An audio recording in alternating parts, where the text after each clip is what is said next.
The print screen function is the ability to capture an image of the entire screen or a portion of it. The data is stored in your computer memory, which you can paste to an image editor, word processor, email editor, or other related software. Using this feature is quite easy, as all you need to do to capture the screen image is to click on the print screen key on the keyboard.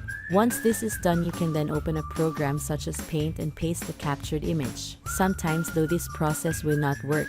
In this short video tutorial, we will show you how to fix print screen not working in Windows 10 issue.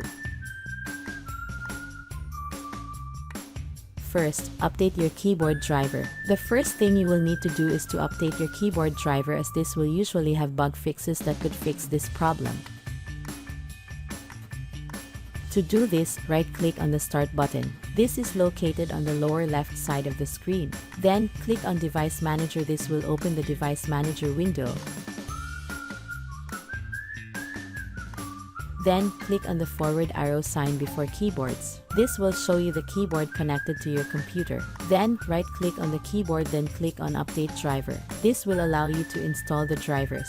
Click on Search automatically for updated driver software. Windows will search your computer in the internet for the latest drivers and install it.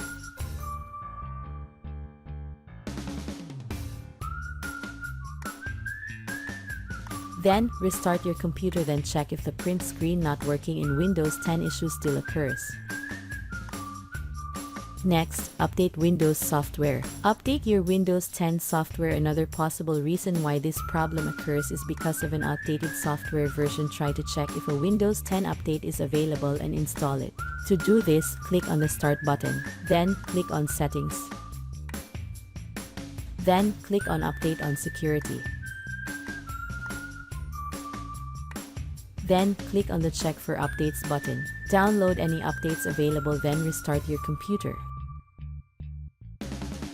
We hope that this guide has been helpful. Please support us by clicking like, share, subscribe, and hit the notification bell for more troubleshooting videos.